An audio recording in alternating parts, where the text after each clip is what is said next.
Magandang umaga po sa kanilang lahat mga kaibigan. Welcome for another special episode of our program Tipon Tipan sa PIA, ang ugnayan ng pamahalaan at ng mamamayan.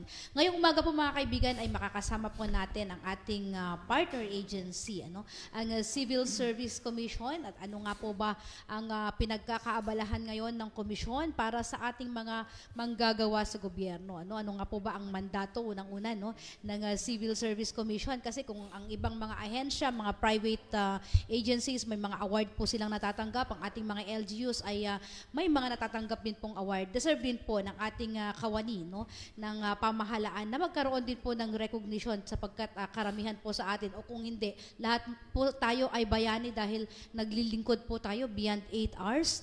Mapabagyo man yan o mapaano mang kalamidad yan, nandyan po ang mga kawani ng gobyerno na naglilingkod sa inyo.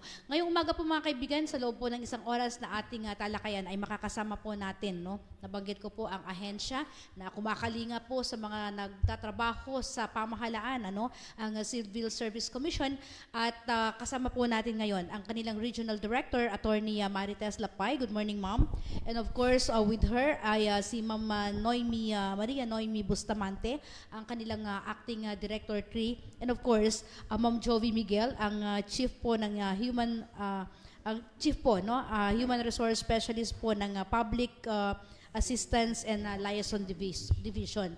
And of course, makakasama din po natin mga kaibigan ang ating mga partners, ating mga media partners mula po dito sa Lambak po ng Cagayan. Ang ilan po ay nasa ating Zoom. And of course, joining us today is our Regional Director, RD Angeli Mercado. Bigyan po natin ng pagkakataon mga kaibigan ang ating po mga bisita para bumati naman po sa ating mga tagapanood at tagapakinig. Good morning, RD, and welcome sa ating Tipon-Tipan sa PIA. Yes, isang mapagpalang umaga sa ating lahat. Of course, I would like to greet our Regional Director, Sis Angeli, and the staff of the PIA, of course, Ms. Jean. Sa ating mga kasamahan sa media, isang magandang umaga po. At sa lahat ng mga nakikinig at nanonood dito sa programa ng PIA, a wonderful morning to all of you. Thank you very much po, RD, Attorney Marites Lapay. Ma'am Noemi, good morning and welcome po sa ating program. In advance, Happy Valentine's po. Parang ramdam na ramdam ni Ma'am ang Feb-ibig. O yan, good morning everyone at sa tagapakinig at nanonood sa atin. Kasama natin ngayon, good morning, isang maalam na morning po sa ating lahat. Ayan, kung si Ma'am Noemi po ay feel na feel ang Valentine's, si Ma'am Jovi hindi makamove on sa Christmas dahil shining, shimmering, splendid ang kanyang beauty. Good morning po, Ma'am Jovi. Good morning po sa lahat ng mga nanonood at nakikinig dito sa programa ng PIA na Tipon-Tipan. Kami nagpapasalamat sa PIA kay Ma'am Angeli, our Regional Director, for accommodating us. Perfect timing po ang pagpunta namin dito because next week maa-awardan na po ang ating 2023 Honor Awards Program, Search for Outstanding Government Workers. Ayan, tumatayo yung balahibo ko, Ma'am Jovi. Sino kaya sa ating mga government employees ang tinaguriang katangi-tangi, At ito po yung ating pag-uusapan mga kaibigan. Pero bago po ang lahat, atin pong aalamin bakit po tayo nagkaroon ng ganitong award. Baka pwede niyo po kaming mabigyan ng a little background, RD, kung bakit tayo merong ganitong klase ng parangal. So actually, itong Honor Awards program, isa ito sa mga flagship programs ng Civil Service Commission. And this is in line with our constitutional mandate to promote efficiency, honesty, and courtesy, integrity in the civil service. And also, this is aligned with our mandate to strengthen the merit and rewards system. So kung maalala po ninyo, ang search na ito ay nagsimula noong 1965 pa. So this is pursuant to the provisions of the Civil Service Act of 1959. And then after that, na-issue po yung Administrative Code of 1987 wherein yung types of honor awards, kumbaga binago po yung pangalan, naging Presidential or Lingkod Bayan and Silangan Awards, and of course, nagkaroon ng Civil Service Commission or Pag-asa Awards. And in 1989, with the issuance of RA 6713, pinanganak po yung bagong award, which is the Dangal ng Bayan Award. So this is an annual undertaking of the Commission to search for those government officials and employees who have displayed outstanding performance, and of course, those who have exemplified integrity and good behavior in compliance or in adherence to the provisions of RA 6713. Angeli, gusto kong... Jenny, ma'am. ay, sorry. mo kasi Ala, sorry. Ano nangyayari sa akin? Dapat pala si Ma'am Angeli ang tinitignan ko, si Director. Well, makiride on ako dahil nag-historical background. Alam mo, ito yung paborito ko na subject matter. Hindi halata, ma'am, kasi 1969 RD nag-start. Ano po? Yes, ma'am. Well, at pwede rin tayong magpa-premyo ulit, gaya nung ginawa mo Yeah, noon. Okay? pa-Gcash po tayo Ang ngayon. tanong ko, anong probinsya ang nagkaroon ng kauna-unahang honor awardee under the HAP? Ayan. Just give the Ma'am, province. pakiulit. Okay. Anong probinsya ang kauna-unahang nakapag-produce ng awardee? Yan, for 500 pesos ba yan, Hindi Ma'am naman. Jovi? 100 lang, Jean. 100. Okay, 100. for 100 pesos, Okay. ayan, sa ating mga listeners, Umpisa pwede yung pa lang. PM sa amin. Pwede Just nyo give the pong province, i-comment. okay? Okay, 5 lang naman yung pagpipilian nila, Ma'am Jovi, di ba? Ayan, lima limang lang. probinsya lang naman ang pagpipilian nila. Ayan. Okay. Bawal po ang taga-PIA, bawal po ang taga-media. Taga-media. Okay. Okay, yes, Ma'am Kasi Jovi. maalala ko noon, no, nagkaroon tayo ng trivia na ganyan. Well, gaya ng nabanggit ni Attorney Tess, sino bang presidente ng Pilipinas noong 1956? Baka alam yun ni Sir Benji. Noon po, nagsimula ang Honor Awards program, pero hindi ka agad na-implement. Na-implement po nung panahon na po ni Apo Presidente Ferdinand E. Marcos Sr. for emphasis. Okay? So, nagsimula noon and then tuloy-tuloy na po. At ang kauna-unahan nating awardee sa Region 2, hindi ko muna sasabihin kung anong probinsya, it started in 1970. Noon tayo nakapag-produce. And what came next was only in 1984. So ibig sabihin nito, it's not yearly po na nakakapag-produce tayo ng winner. So napakalaking bagay po kapag ikaw ay naging winner. So from 1970 to 2022, we already produced 54. At pag ma-awardan po yung tatlo next week, plus 3, that will be 57. Okay. At mga ahensya po ng gobyerno na may pinakamarami, okay, 2 po yung naglalaban na ahensya. Another question, okay, 200 na po sa akin. Okay? Sino yung makakasagot? Anong 2 ahensya ng gobyerno ang may pinakamaraming awardees? Taglilima sila. Okay. Pero, itong isa, kapag magka-award next week, siya na po ang pinakamarami. Okay. So, 2 yung aking katanungan. Meron na bang sumasagot? No? So, yun po yung ating konting historical background. Okay. So, Jean, kung makikita mo, parang ang ganda ng performance ng Region 2. Kasi, in 58 years, so kung ma-awardan yung 3, 57 po yung awardees natin. O, di ba? Ang ganda ng performance ng Region 2 talaga. Okay, thank you very much po, RD. And may mga questions po ba from our media partners? Sir Benji? Good morning. Good morning to Ma'am Jovi, Ma'am Noemi, and of course, Ma'am Director. So far, I think it's a splendid performance for Cagayan Valley region. And most of the time, these awards are really, they're deserving sila.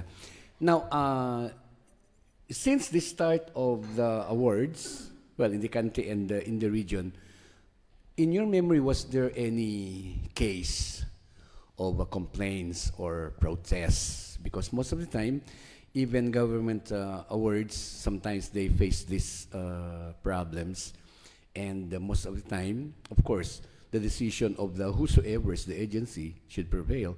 Was there any case, ma'am, na nagkaroon ng problema, na kine-question ng agency, bakit si ganito nanalo, mga ganun, ma'am? Was there?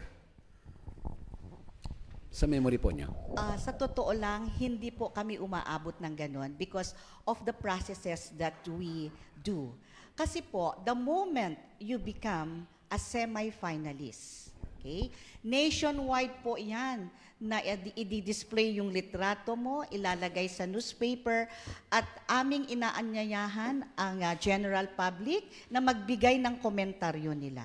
So the moment may negative feedback, at yun po yung i-validate. Kasi pag minsan naman, meron din yung siraan. Okay? So, katulad yung nangyari, even at the regional level, nauuso ngayon yung mga tarpaulin, no? Okay, no? So, may mga tarpaulin na nakaka-display. And ito nga yung nangyari sa amin na after the regional awards, may yung RCA namin nakapag-declare kasi may timeline kami okay? So kaya tinitingnan namin is there are 13 requirements na talagang hinihimay-himay namin, no? Tinitingnan namin kung ma-meet nga nila ang mga ito, no? Before endorsing them. So pagdating ngayon sa regional award, okay? Yung mga ahensya nagdi-display na po kung siyempre they're proud at nakakatanggap kami ng reklamo. In 2022, nakatanggap kami. Yung proseso namin, talagang walang complaint at the time na nag-RCA kami. And then, politika kasi Okay? So kaagad namin itong inaaksyonan. Dahil kung may regional secretariat dito, may national secretariat din doon. And take note, ang mga judges po dito, hindi lang taga Civil Service Commission. Meron pong taga-ombudsman, meron pong taga-Office of the President, at meron din taga Commission on Audit. So I repeat, parang dito sa Region 2 Attorney, hindi po nangyayari yon dahil yung proseso pong aming ginagawa. Yeah, oo. Sir Benji, in addition dun sa sagot ni Miss Jovi, actually isa sa mga requirements pag mag-submit sila is a self-certification na wala silang pending case or wala silang they were not found guilty of an administrative case or criminal case involving moral turpitude. So self-certification ito. Ngayon, kung pumasa sila as a regional winner, pagdating sa taas, i-require ulit sila ng self-certification. So ibig sabihin, after submission sa regional office, merong ulit i-require na certification from them. And aside from that, we also give a certificate of no pending case. We request or we issue a certificate of no pending case insofar as the CSC is concerned. So dapat walang pending case against the said official or employee. Ngayon, pagdating naman, pag semi-finalist na sila, mag-i-issue ulit ang central office namin, and then magre-request din ho sila sa Office of the Ombudsman para lang masigurado na walang, NBI para lang masigurado na walang pending case yung mga nominees na ito. Okay, a follow-up. The last time personally, and with all humility, the last time nagpanalo ako sa Lingkod Bayan, I think yung cash prize is 100,000. Yeah.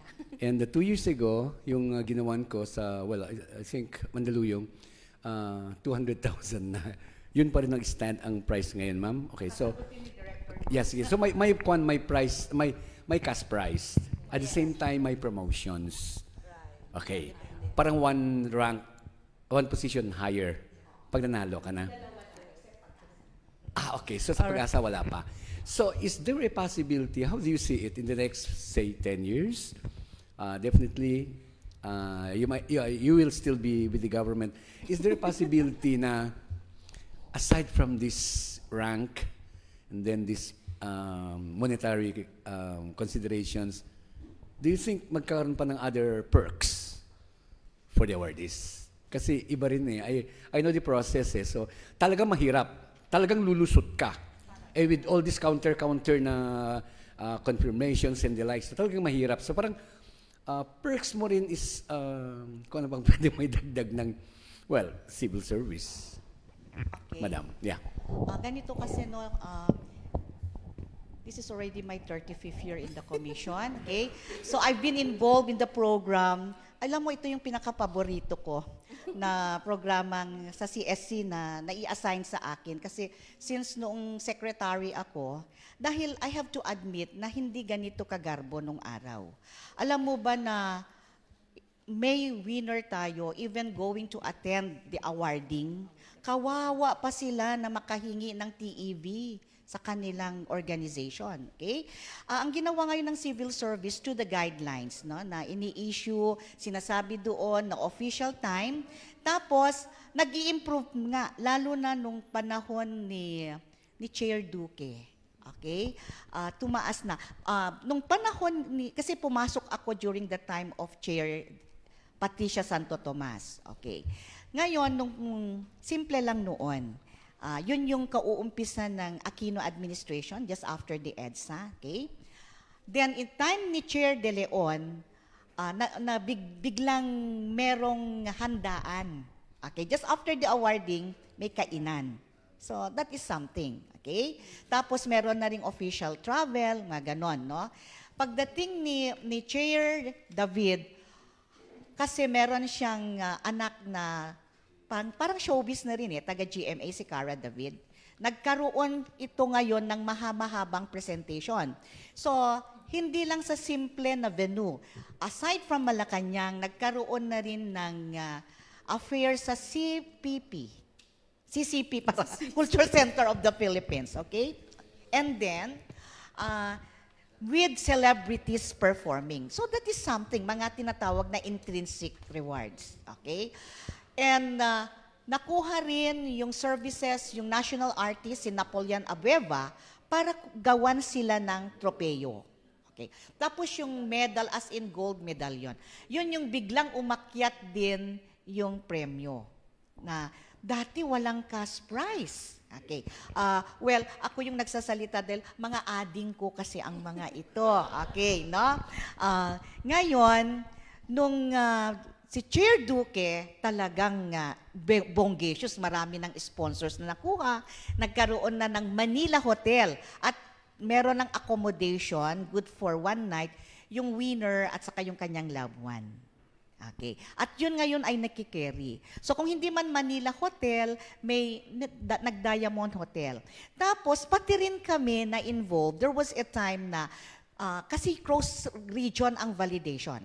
Kapag nanalo yung region na ako yung nag-validate, ako na validator kasama sa Malacanang na mag-attend. Okay? So incentives talaga ang mga ito.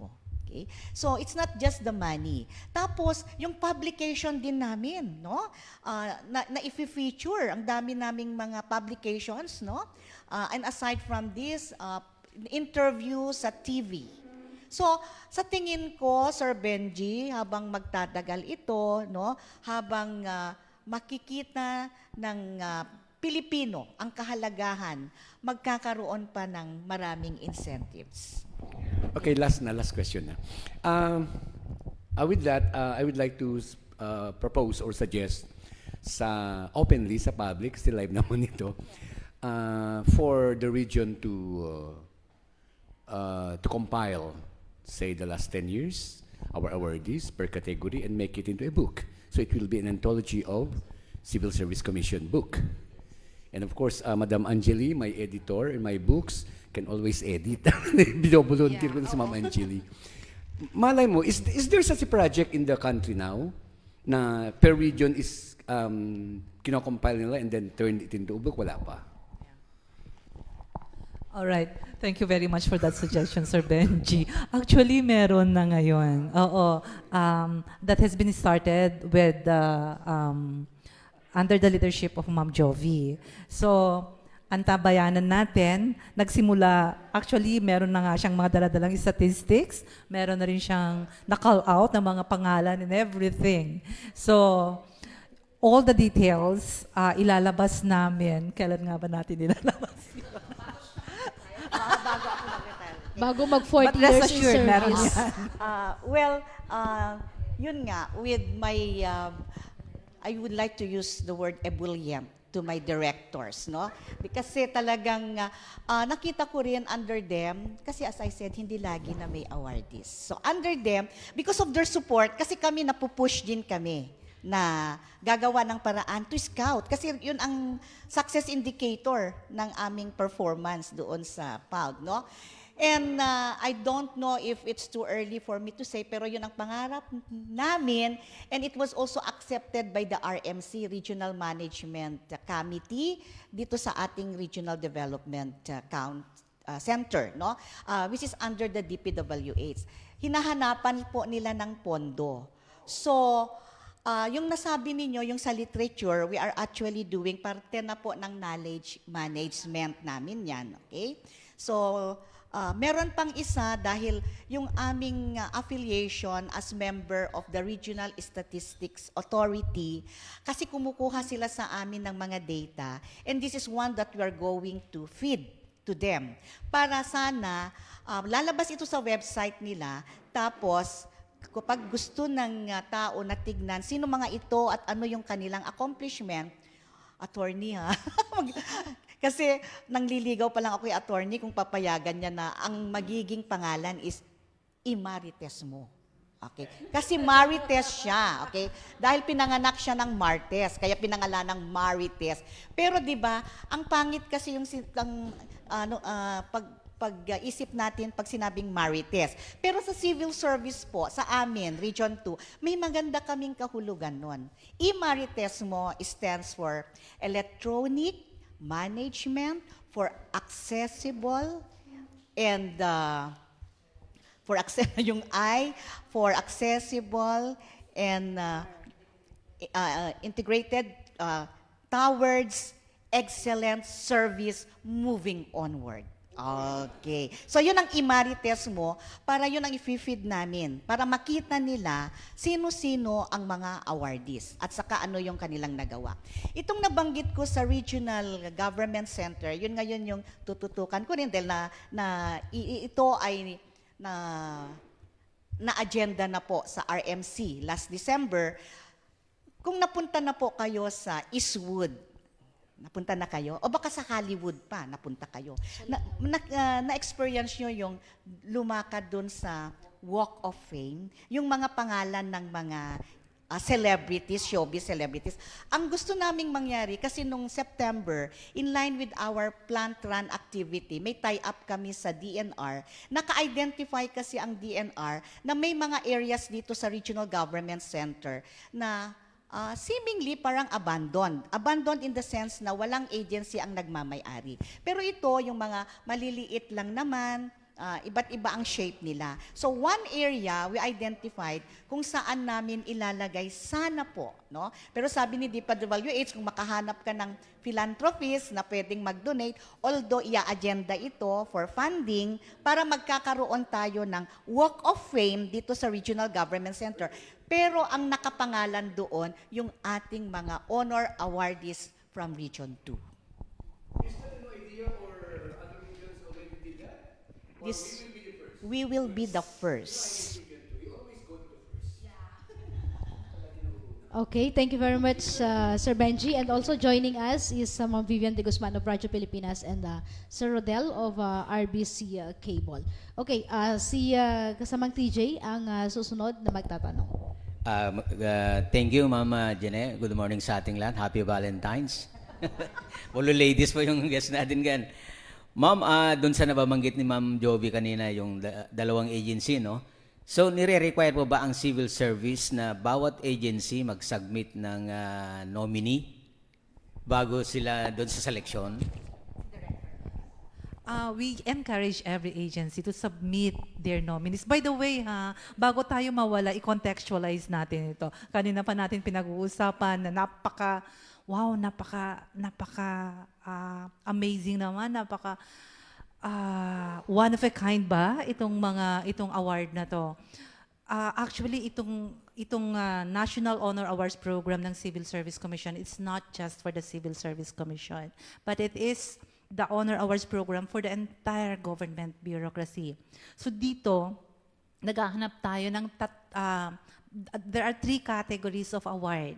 Bagong lahat, sasabihin muna natin. 3 kategorya ng award ang binibigay ng Civil Service Commission bawat taon, annually. So una, itong Presidential or Lingkod Bayan Award.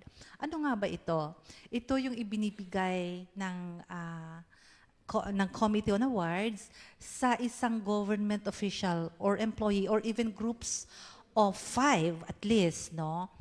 Na ang kanilang contribution, idea, performance ay nagbigay ng nag-benefit not only sa isang agency kundi sa lahat-lahat ng or sa maraming government agency nationwide ang impact ng kanyang trabaho. It might be an idea, a contribution, no? So mamaya mapag-usapan natin yung mga examples ng mga tao na nakakamit ng mga ganitong klaseng award. And another type of award is the CSC or the Pag-asa Award. Itong Pag-asa Award naman ay ang impact ng kanyang accomplishments ay it affects yung kanyang unit or isang agency. It may be given to an individual or group of 5. So yun. Ganun pa rin. Mas sabihin nating mas malawak nga lamang ang impact ng award for the presidential or the Lingkod Bayan, which is at the national level.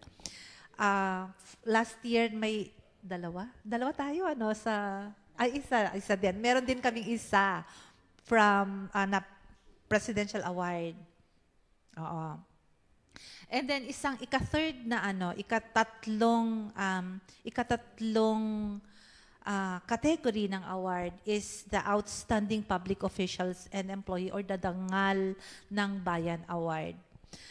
Itong Dangal ng Bayan Award, it is parang kakaiba ito in a way na hindi ito performance lamang tinitingnan, kundi yung pagkatao ng empleyado, ng awardee.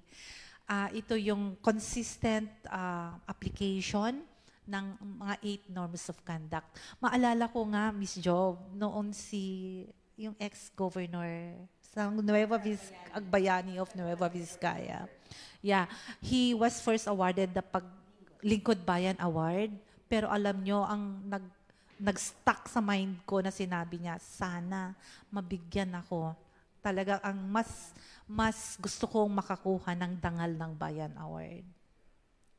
Yan yung sa kanya. So ito po ngayon yung mga gusto nating klase ng public servants na pupunta na mag-apply nag-i-scout tayo. Kaya nandito isa rin sa mga reasons siguro na nandito kami is to scout, is to ask yung mga tao na mag-nominate kung may kakilala sila na may mga ganitong katangian, qualities, ganito ka-committed sa public service, i-nominate nila, mag-nominate. Wag silang mahiya, pumunta sila sa office ni Ma'am Jovi or they may call us up sa aming hotline number and then our people will help them. Yeah. So, okay, in addition doon sa sagot ni Director Noemi, actually, agencies are not mandated to submit or required, but they are highly encouraged. And kung maalala nyo, even PIA, di ba? Meron ka award. Si Mark nga may award eh. So, meron tayong tinatawag na Program on Awards and Incentives for Service Excellence. So, ina-encourage namin na lahat ng mga winners ng praise within the agency, i-nominate dito sa Honor Awards ng Civil Service Commission. So, yun po. So, primarily, gusto namin talaga na lahat ng ahensya mag-submit. Oo, lahat ng agencies mag-submit. Pero hindi lang yun. We also encourage individuals o kahit sino na kung meron silang nakikitang na-meet yung mga qualifications na to, na magsabi sila doon sa ahensya na yun para ma-nominate dito sa Honor Awards program. Okay? Thank you very much po, RD. Next po na magtatanong si Ma'am Vivian ng Radio Pilipinas. Good morning po sa ating mga bisita at sa ating lahat. Makiki-update lang ho sana ako kung sa loob ng taong ito, ilan na ho yung ating mga natanggap na nominations, mga nominees per category, ma'am.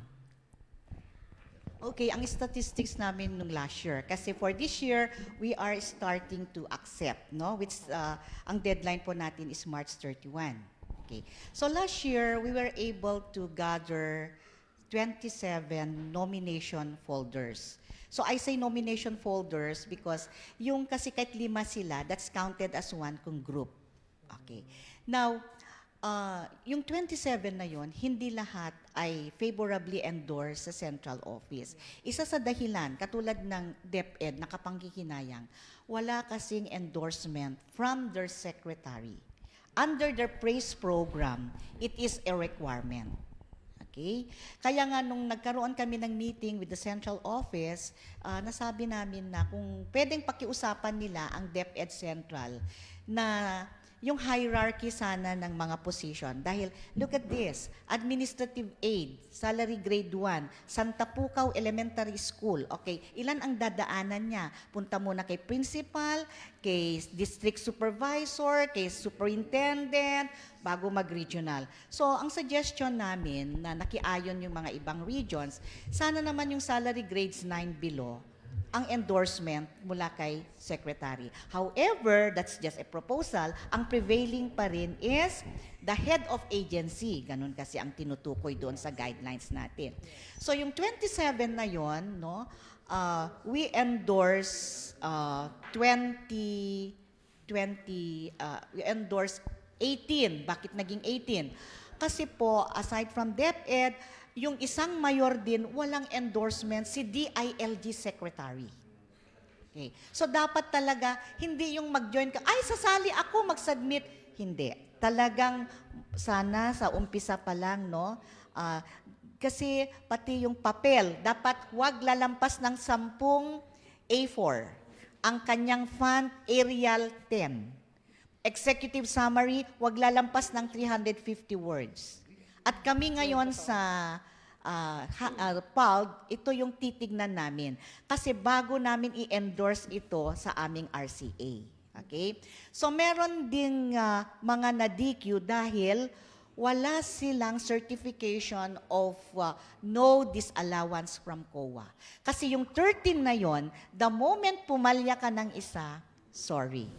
Okay? Although ini-inform din namin, no? Kaya gusto sana namin maaga-aga i-submit para pag mag-review namin yung documents, sasabihan namin, ito po yung kulang, pwede inaasahan namin na ma-submit. Okay? Dahil kailangan po, ang deadline po natin, March 31. Kaya lahat po, naka-data tracking, hindi po kami pwedeng mangdaya po ng date. No? And then, before May 31, nakapag-RCA na po kami para ma-endorse. So, Regional Committee on Awards. Okay. So, yun pong statistics na yon. So, 18, no? Yung 18 na yon, 8 po ang dineclare namin na regional winners. At yung 8 na yon, 4 po ang pumasok sa semi-finalist nationwide. At alam nyo, yung semi-finalist may premyo na rin. May 20,000 na galing sa Central. Tapos meron pa siyang certificate na signed by our top 3. The 2 commissioners and the chair.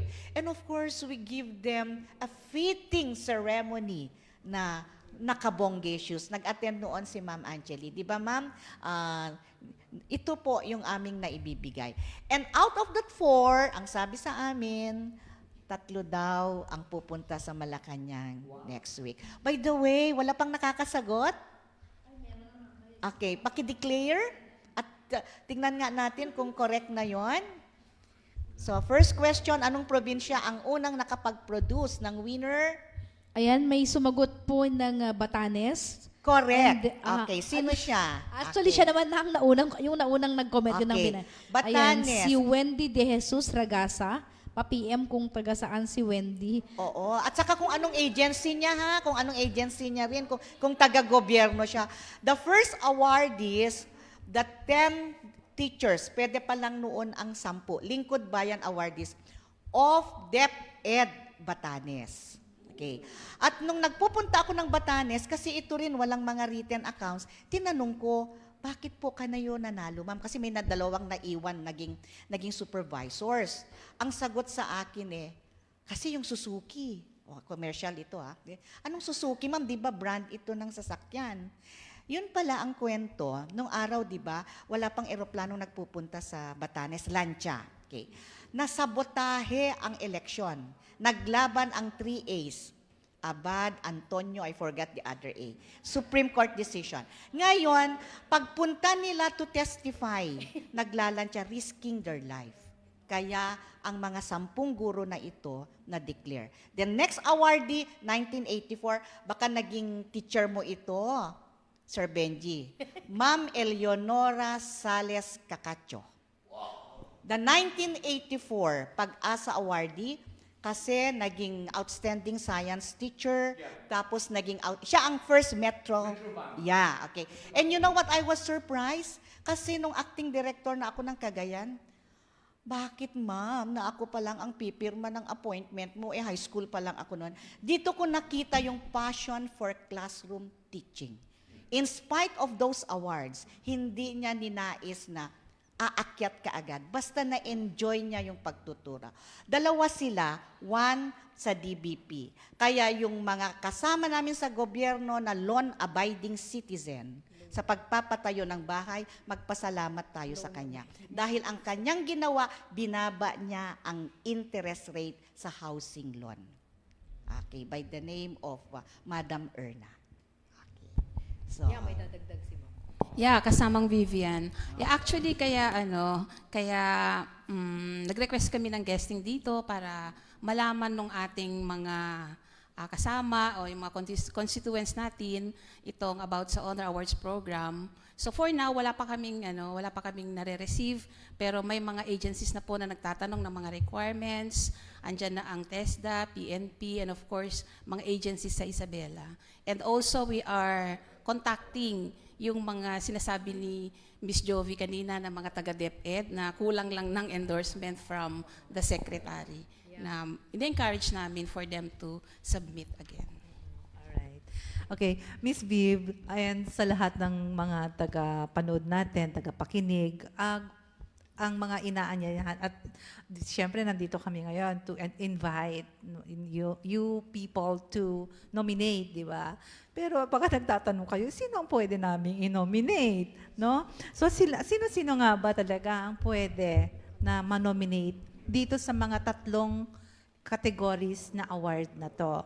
Una, yung mga appointive officials, lahat ng tayo, mga empleyado ng, of course, except sa amin sa Civil Service Commission, lahat po tayo sa government service ay that we are holding permanent or temporary or coterminous or contractual and casual status of appointments. Pwede pong ma-nominate, no?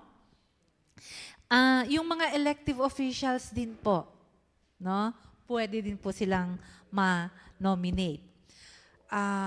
Mga mayors, vice mayors, gov, sanggunian bayan members, yung mga elective and appointive barangay officials din po na may mga talagang, alam nyo yon, kakaiba at hindi pangkaraniwan ang kanilang mga accomplishments.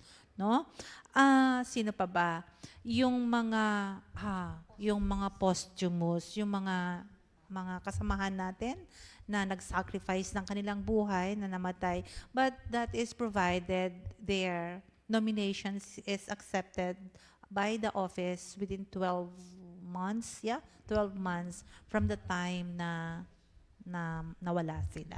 So sila po, ngayon ulit, inuulit namin, until March 31, open po ang aming opisina na tumanggap ng mga nomination documents. At siguro sa mga nabanggit kanina ni Ma'am Jovi, alam natin na hindi ganon kadali ang mag-package ng mga documents. Kaya nga po, sila po ay magkakaroon ng... Oo. Sige, i-share niya mamaya sa inyo. But the office, the Civil Service Commission is willing to help you. You go with us. Mamaya po, mababanggit din po kung ano yung mga requirements.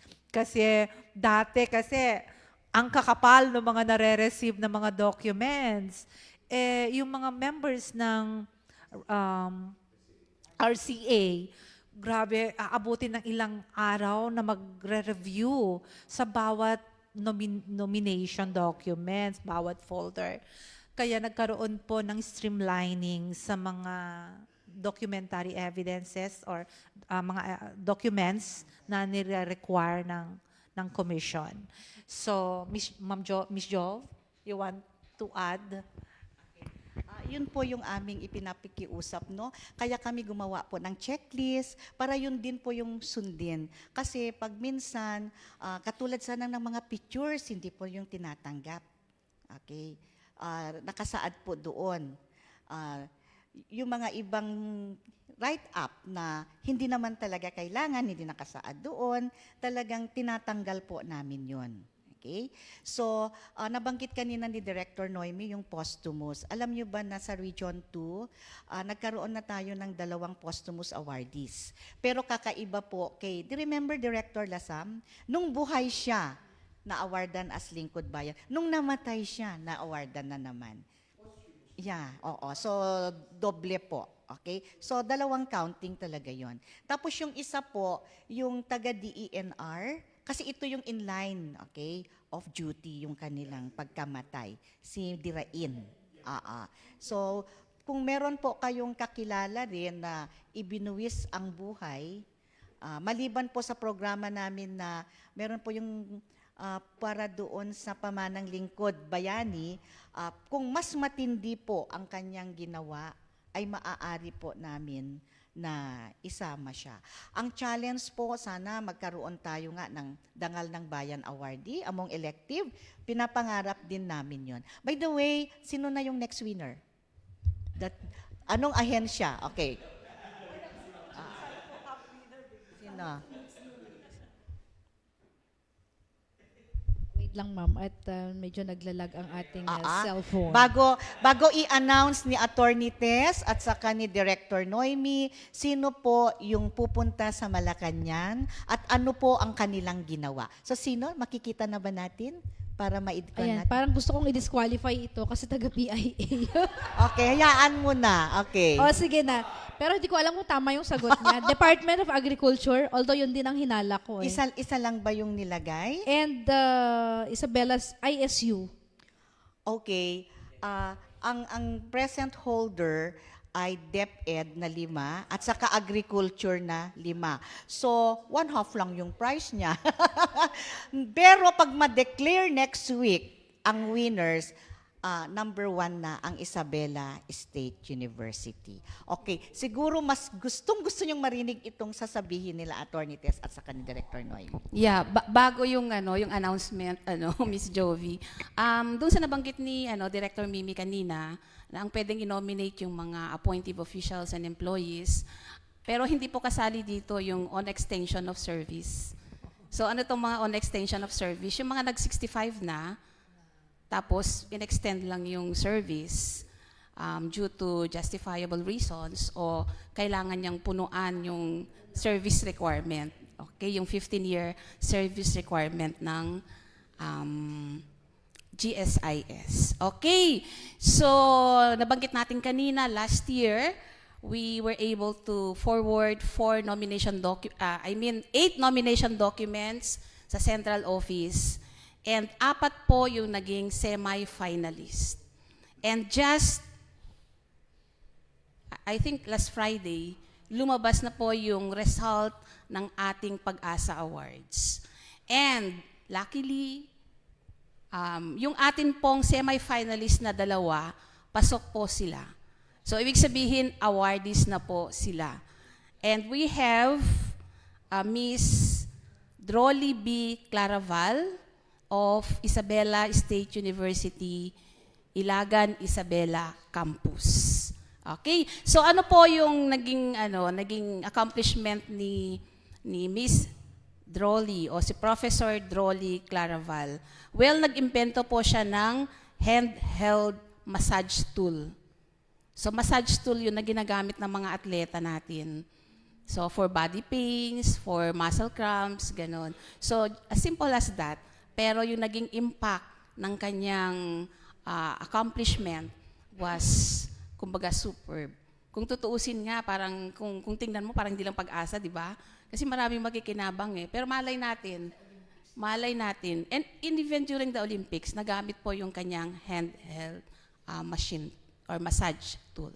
Okay? And the second awardee is from the Department of Agriculture. We have Vanessa Calderon. So, Miss Jove? Vanessa. Ayun.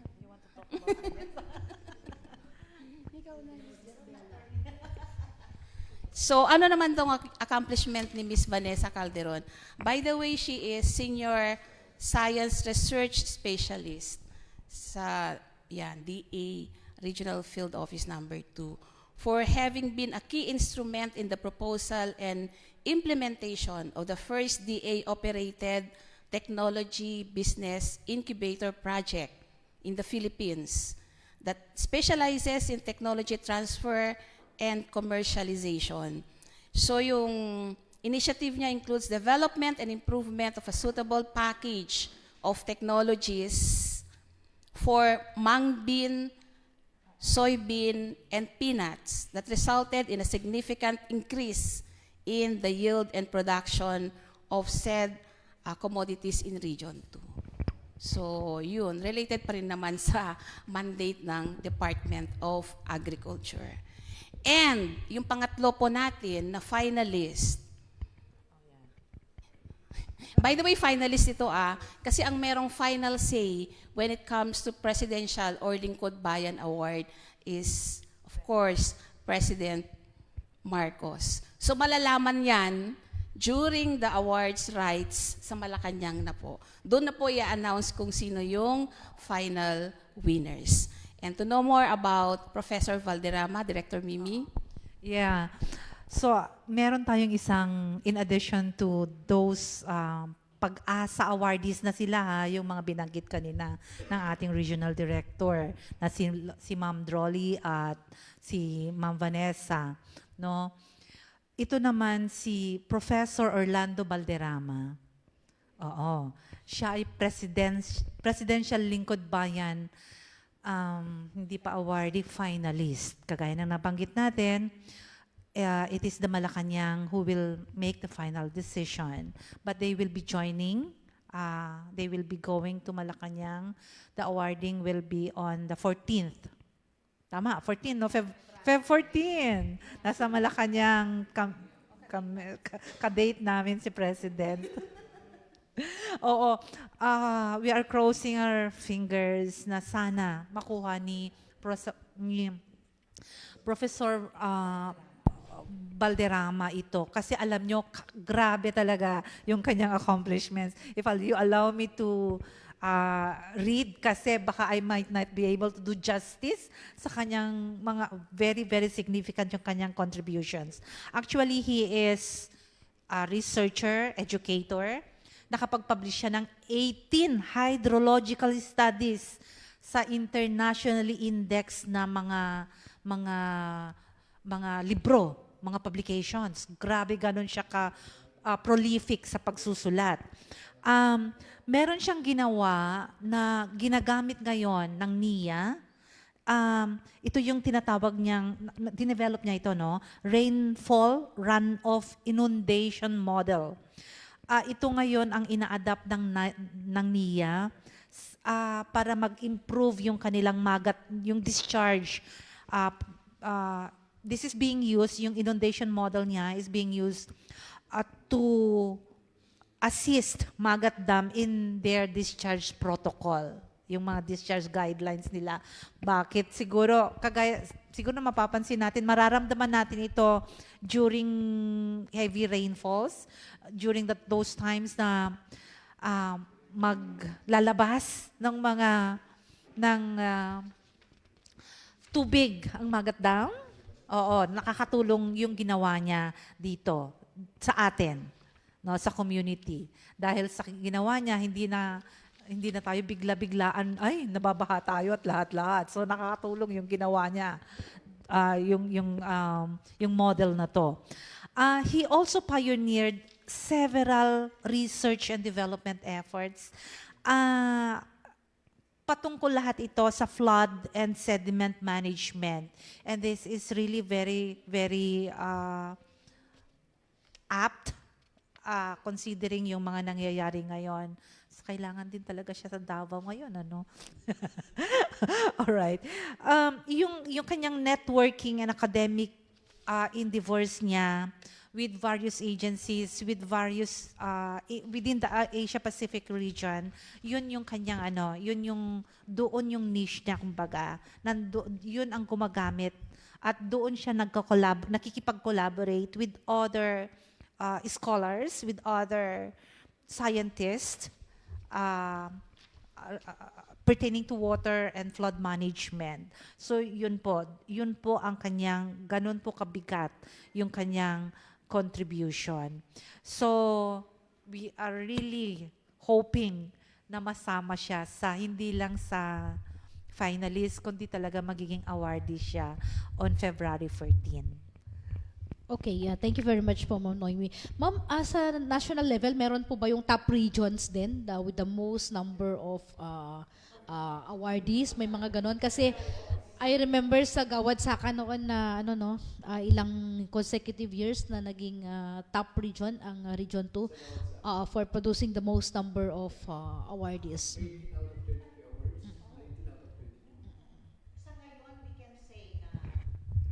For this year, we can say na isa kami sa may pinakamarami. Okay. I remember it well in year 2000, Region 2, pinakamarami kasi we produced 4. 2017, memorable year ito. Imagine, 3 Lingkod Bayan awardees ang na-produce ng Region 2. So what I would like also to say na, wag niyong isipin na, for example, sana tayo, 1, 2, 3, 4, 5, 6, na sasali tayo sa Lingkod Bayan na magkakaroon ng ranking sa atin. Hindi yon. Basta pasok tayo doon sa criteria, pwede tayong ma-declare lahat. Pero kahit naman 10 tayo, kung hindi tayo makakapasok, mazizero din ang Region 2. That's why yung mga organization kasi akala nila may paligsahan na kapag nominee na si director, parang hindi na pwedeng maging nominee si subordinate. Hindi po. So, ang tinitignan dito is, what is your work and how do you perform it? So, you might be a janitor. For example, sa DOLE, 1990, first awardee natin was Emir Janitor. Okay? Naging Dangal ng Bayan awardee siya. You can also be a director. Okay, just like Director Rustico Santos of the DOST din, Director Lasam, no? So please just be generous enough to give your nominations. Kanina nabanggit ni Director Tess yung paano yung nominator, pwede ba, hindi ba pwede kung taga-ibang agency, pwede po, no? Just like si Mayor Diaz, naging regional awardee namin. He was nominated by a professor from ISU. Okay. Anyway, papasok ito sa praise committee nila. May sistema na yan. Bahala na po yung praise committee. Ganun po. So kung may nakakilala kayo na deserving, please write the agency para sabihin nyo, I respectfully nominate, okay, para gagawan siya ng write-ups. Ma'am, sa screening process or during the interview, syempre may mga tatanungin, may bearing din po ba? Halimbawa, ayaw ko kay director na may galit ako sa kanya, tapos nag-verify ka, ay, ano yan, ganon. May bearing din po ba yung mga ganon? Kasi may mga issues din na ganon, ma'am, di ba? Ganito yon, no? So, sa first of all, puro paper qualifications hanggang RCA. Pagdating ngayon sa semi, paper qualifications pa rin. No, paper qualifications plus cross-region. Okay. Modesty aside, kami ni Attorney Tess, naranasan naming naging accredited validator kami, no? Kung paano ang hirap ng gagawin ng nominee, ganun din sa amin na validators. Kasi integrity namin ang nakasalalay dito, no? So, nag-aartista kami. Hindi na kami nagpapakilala na kami yung validator. Pati rin yung region na CS napunta namin, we never tell them na, andito kami ngayon sa region mo. Walang nakakaalam. So, pag may narinig kami na gano'n, i-validate pa rin namin yung kanyang sinabi. So, kompleto kami yan ng mga tape recorders, na gano'n. Ayan. Si Sir Rodel, Manager Rodel Ordilios ng RBC. Yeah, thank you Ma'am Jane, Ma'am Joby, and Director and Ma'am. Gandang pakinggan kapag meron tayong natatanggap na Presidential Award, Pag-asa Award, Lingkod Bayan Award, Ma'am, di ba? Very proud tayong taga-Region 2 kung ano mang agency manggagaling yung ating pong mga nominees or mga awardees. Tanong, Ma'am, ito yung mga awards na to is in order to boost the morale of our employees, di ba? Paano naman po yung mga kagaya nilang kulelat, hindi NPA, non-performing asset in the government? I mean, yung mga nasasampan ng kaso sa civil service, ano naman po yung award or penalty nila, Ma'am? Yeah, of course, itong Honor Awards program, ang purpose nito is to strengthen the reward system. But of course, doon sa mga erring government officials and employees, meron pong karampatang penalty na ipapataw sa kanila. And of course, after due process naman, bibigyan sila ng pagkakataon na sagutin kung ano man yung complaints against them. And then, kung merong prima facie na tinatawag, kumbaga as if guilty, mapo-formal charge sila. And then after that, magkakaroon ng formal hearing. And then, pag makita namin guilty, o merong substantial evidence na sinasabi, ipapataw ho namin ang karampatang penalty po. Ang penalty po natin nag-range from reprimand up to dismissal from the service. Depende po sa nature and gravity of the offense committed. But of course, gusto ko lang i-emphasize na mabibigyan siyempre yung respondent ng due process. Ibig sabihin, bigyan siya ng pagkakataon na sumagot doon sa mga accusations against him or her. Natanong ko yan, Ma'am, kasi way back 2000 yata, nung nirequire ng Civil Service Commission ang lahat ng empleyado ng gobyerno na magpa-authenticate yung kanilang eligibility sa central office. Kaya marami po yung maagang nag-retire. Mga 2000 yata yun. Yeah, totoo po yan. Totoo po yan. At yun nga, nung nag-uumpisa ako sa Civil Service Commission, medyo nag-istrikto din ako sa pag-process ng appointments. And then marami nga kaming na-uncover na mga peke ang licenses. Nag-start kami sa casual, then nagkaroon kami ng special audit. Tapos yung isang agency na yon, even permanent employees, ang dami pong peke ang license. Kaya nagsialisan po sila.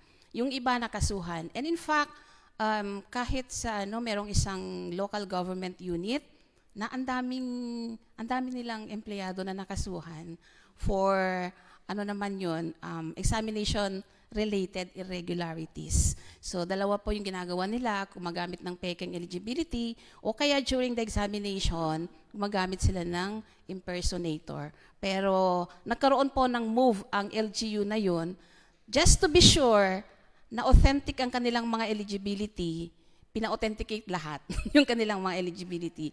So, babu na yung mga hindi authentic yung kanilang mga eligibility po. Thank you very much, RD. Last two questions. Yes, Sir Benj. Yeah, hindi ako magka-question. I just want to share yung experience ko, no? Kasi tama yung sinabi ng tatlong officials natin sa civil service. Parang papasok ka sa butas ng karayom if you are a nominee. Yung advice ko lang kasi iba yung, halimbawa in my case, hindi ako yung nagno-nominate eh. May nag-nominate and then ako na yung gagawa ng write-ups sa documentation niya. Now, advice sa mga gumagawa ng documentations sa award na ito, First, I learned so many lessons dito. First is, you should be very factual. Hindi pwedeng magsisinungaling ka sa mga data dito. Hindi pwedeng magsisinungaling ka sa kahit na anong klase ng documents na isasubmit mo. At the same time, kasi talagang sasakit ang ulo mo pag ikaw ang nag-space sa 4 columns na yon. Yung, okay, itong accomplishment mo, pero how did you do it? Parang ganun. So, yun yung nag-crack yung ulo mo. And then, there are some, tama yung sabi ni Ma'am Jovi, na napakaraming mga ganyan na walang parang endorsement. Doon sila nahihirapan, especially kung I have one na wala kasi nahihirapan hanggang umabot ng deadline kasi hindi nakuha yung endorsement because, well, let's face it, ayaw siya nung regional director niya eh. So, hindi pwede ang ganun. So again, dun sa natawa ako kanina yung may, di ba, alimbawa, ako, kalaban ko isang tao, nanonominate. Finally, semi na siya, tapos validation na. And then, kalaban ko kasi ito eh. So siya mismong napagtanungan ng mga evaluators. So ito sisirain niya. Yung kalaban niya na naikwan na, sabi mo nominated na. Pero again, yung sa civil service, i-verify nila, pupuntahan pa rin, okay, anong sinabi ni Rodel? Totoo ba yan? Sabi ng mga tao, hindi. Kalaban kasi yan, kaya ganito sinasabi. So, ganun lang. So, I think parang it has been a year nung last na gumawa ako. I think may ino-nominate. Hindi. I think I have 3 in the region na, 2 from the local government unit and 1 from the government-owned and controlled GOCCs. Okay. Thank you very much. Thank you. Okay, thank you very much, Sir Benji. Akong gustong banggitin lang doon sa nasabi ni Sir Benji. Alam niyo po yung mga validator, dumadaan din ng matinding training para talagang ready, no? Kasi nga, sounds funny, pero the moment you are a nominee, talagang hahalukayin lahat ang kabuuan mo from your split ends to your ingrown. Hindi lang from A to Z ng pagkatao mo. Tapos, pero, no, merong saying na gustong-gusto ko. Okay? If you have a respected life, you are not afraid to sell your parrot to the community. I repeat, if you are practicing a respected life, you are not afraid to sell your parrot to the community. Kasi yun yung magkukwento. So ayan, no? I-interviewin gaya nung isang Lingkod Bayan awardee namin nun, yung anak niya na musmos. Bakit pati yun i-interviewin? Kasi meron na silang makukuha na ano yung pagkatao nung kanyang tatay bilang isang Pilipino. Ayan. Thank you very much, Paul. No? And yan po yung sa ating hub. Unless po may mga nakalinya pa po tayong activities sa RD or any announcements to be made po. Yeah, magkakandak tayo ng exams first Sunday of March. That is March 3 po. Gusto ko lang i-remind yung ating mga examinees na of course, pagpunta nila doon sa testing center, dapat kompleto yung kanilang mga documents, especially valid ID. Magdala po sila. And we are on the process of sending notices of assignment kung saan yung rooms nila, ganon. Gusto ko lang i-emphasize na sa ating mga examinees na number 1, bawal pong maglabas ng test booklet. Okay? Kasi violation nito, makakancel po yung ating examination. So wala ka rin pakinabang, makakancel po yung examination. So yun po ang first reminder. Second reminder is, of course, sa dami po ng exams, by the way, ang Region 2 po is nasa top 4 po in terms of number of examinees. Actually, yung target supposedly namin sa Region 2 is parang 33,000 lang. Pero dinagdagan po namin yun dahil sa kagustuhan namin na mapagbigyan po yung ating mga constituents dito sa Region 2. So from 33,000, ang tinarget po namin is 43,000 for the whole year. For the whole year po yun. And for the March examination, I think it's more than 22,000, spread po dun sa different provinces. And of course, part of our moral obligation din is mag-reach out dun sa mga kasama natin na nasa malalayo. Inopen po natin ang Divilacan as a testing center. Okay po. So yun ang dagdag. Ang Batanes naman has always been a testing center once a year. Once a year. So sa dami po ng aming mga exam applications, may mga pagkakataon na nagkakamali ng encoding. Yeah, so yung mga examinees natin, paki-check po ng mabuti yung mga information na nakasulat sa examinee attendance sheet. Nang sa ganon, hindi sila maka-encounter ng problema once na mag-request sila ng copy ng kanilang certification of eligibility. And of course, bawal pong mag-picture, mag-video, mag-selfie. Bawal na bawal po yan. Ang mahirap kasi nito, pag gawin nila yan, pwede ho silang makasuhan. Kaya puspusan po ang aming information dissemination para ma-remind yung ating mga examinees kung ano itong mga bawal. Pero gusto ko lang i-emphasize yung tatlo kasi yun yung mga common na na-observe namin in the conduct of the past examinations. Kaya yun lang po. Balikan ko lang si Sir Benji regarding yung compilation or write-up about the awardees. Meron po yearly publication ng aming central office. Lahat po ng awardees for that year. And then, of course, meron yung mga significant accomplishments at yung impact. Ang pangalan po ng librong ito is Far From Ordinary. So yearly po yun, pero nationwide po yun. Okay? And of course, yung mga awardees po natin, meron po tayong tinatawag na Lingkod Bayan Diaries. Posted po ito sa FB page ng aming central office na sinishare po ng FB page din namin featuring lahat po ng mga awardees. Okay, so sana i-follow po ninyo yung aming FB page and of course the FB page of our central office po. Ayan, so... Jenny, yun, pahil- ihabol ko lang. Yung kumusta ma'am yung online exam o yung pong on the spot? Yeah, yung online examination po natin, it's the central office is in the process of scouting a provider. Pero patuloy po ang ating computerized examination, yun yung via computer na malalaman kaagad. But for now, for Region 2, medyo in-stop po muna namin kasi, di ba, kalilipat kasi namin. Yung generator set ng aming old regional office, tinransfer po namin. So, ang requirement kasi is dapat may genset. So, as soon as makapag-procure kami ng generator set, igogo na naman ulit namin yung conduct ng computerized examination dito sa Region 2. Pero yung online, in the offing pa po yun. Okay, yeah. Thank you very much, Sir TJ.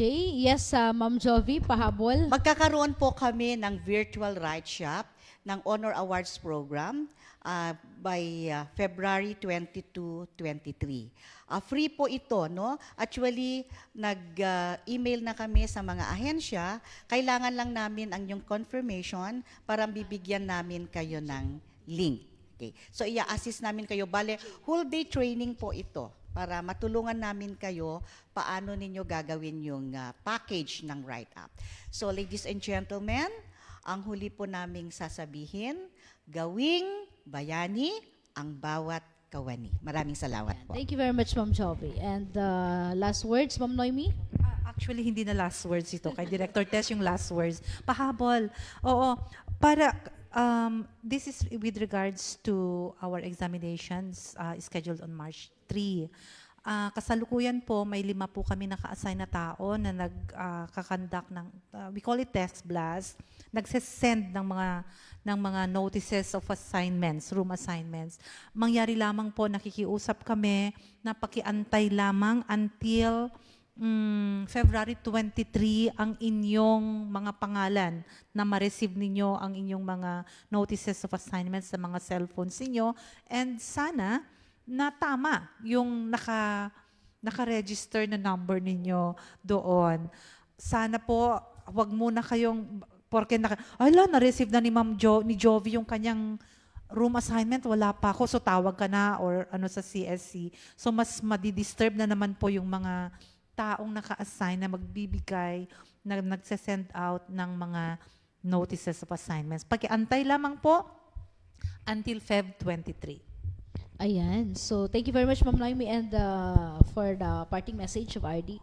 So, okay, of course, gusto kong magpasalamat sa mga kasama natin sa media, Sir Benji, Sir TJ, and of course, Sir Rodel and Ma'am Vivian, sa mga kasamahan sa media na nasa Zoom, and of course, the PIA family through RD Angeli. Maraming salamat sa binigay niyong pagkakataon dito sa Civil Service Commission na ma-disseminate about the Honor Awards program. And gaya ng nabanggit ni Miss Jovi kanina, sama-sama tayo sa pagkilala sa ating mga kasamahan na deserving naman to be recognized. So this is our way of inspiring other government employees. And of course, para din mabigyan sila ng kung ano yung pagkilala. Kumbaga, ito yung highest form of award kasi being a civil servant. Kumbaga, kung estudyante ka, gusto mong maging summa cum laude, so pagka government official ka, ito yung gustong dapat i-aim din natin, i-aim ng lahat ng officials and employees. So sana PIA, hindi ito ang huli. Gusto namin mag-request na bumalik kami dito on the Women's Month to discuss policies pertaining to women employees, kung ano yung mga applicable laws and rules on them. And of course, alam ko maraming nagtatanong about doon sa Civil Service Examination Preference Rating. Kung naririnig nyo na to, i-discuss din namin yan sa tamang pagkakataon. Yung pagka naka 10 years ka, meron kang additional 10 points doon sa yung rating. Okay, so babalik kami para i-disseminate kung ano man yung mga bagong policies na ilalabas ng komisyon. So sabi nga ni Miss Jovi, magmamarites po tayo. At kasama namin ang PIA sa pagmamarites. Maraming salamat po. Ayan, thank you very much po mula po sa ating mga partners, mula po sa Civil Service Commission headed by RD Attorney Marites Salapay. And of course, maraming salamat din sa lahat po ng ating mga media partners. Meron na Kuya TJ, sa kasamaang palad, hindi ka po yata sumagot. Ayan. So with that, nais po nating pasalamatan ng mga nakasama po natin na sa araw na to. And of course, sa ngalan po ng ating Director General Jose Torres Jr. and of course, our Regional Director Angeli Mercado and our ARD Oliver Bakay, Jenna Bakiran, isang magandang umaga po sa ating lahat.